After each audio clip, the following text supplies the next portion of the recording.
So Tomi Lahren the other day tweeted something that came across my feed, and man, did this trigger me. This really, really, really got under my skin. So she said, "There's no doubt some have it easier in this country." That's the qualifier. Ready? But, if you spend your time and energy making excuses, you might not be oppressed, you might just be lazy. So this is Tomi just trying to force a personal responsibility narrative onto everything. And this is what I like to call a square peg round hole situation, where the narrative doesn't fit, but she's just trying to jam it in. And so, I responded and I said, is nobody oppressed? What about wrongfully imprisoned people? Full-time workers who can't make rent? Fired folks who got axed due to COVID through no fault of their own? Patient denied health insurance coverage on a technicality? Nonviolent offender whose life is ruined over nothing? And I could go on and on. 4% of the people on death row didn't do anything wrong. What about an innocent person who was executed? What about the report that just came out that you can't get a 2-bedroom apartment anywhere in the country on a minimum wage job? And in only 7% of the country can you get a 1-bedroom apartment on a minimum wage job. Are those people not oppressed? Are they just lazy? Is that what that is? Is it just lazy when a recession or a depression hits and basically over the course of a week, we go from having like a 5% or 6% unemployment rate and it shoots up to 12%? Are those people who got laid off, are they just lazy? It's amazing to me the lengths that they go to try to hold on to the personal responsibility thing like a baby holding on to its blanket. You can't always go to pull yourself up by your bootstraps. Personal responsibility. It's all on you.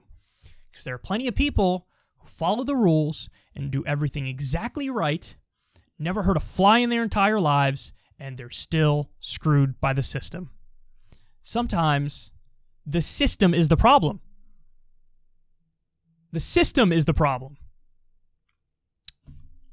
So anyway, and the final point to make on this is, nobody's actually against personal responsibility.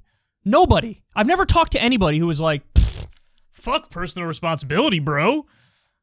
Fuck people trying to take care of their own business and being individualists. I've never met a single person who ever believed that ever. You could, from somebody who's on the right to the leftiest of the lefty folks. Nobody's ever been like, I'm against personal responsibility. That's the duh position. Like, obviously, you got to do shit.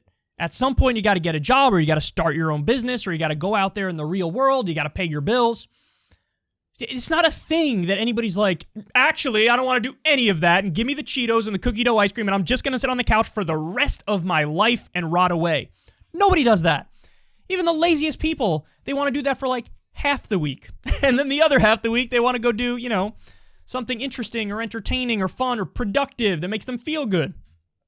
So I just want to, I sound like Marco Rubio, I just want to dispel of this notion that anybody's against personal responsibility. The fact of the matter is only 15% of the country feels fulfilled at their job. So the overwhelming majority of people don't even want to do their jobs, and they're doing their fucking jobs. They're doing them.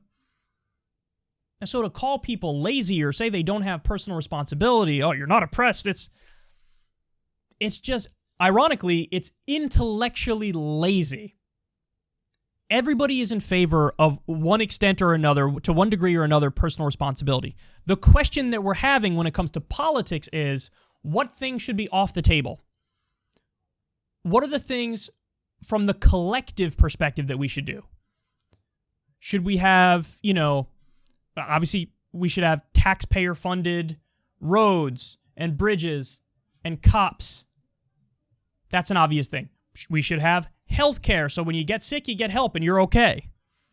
We should have education, so that you actually have a chance at making it in life.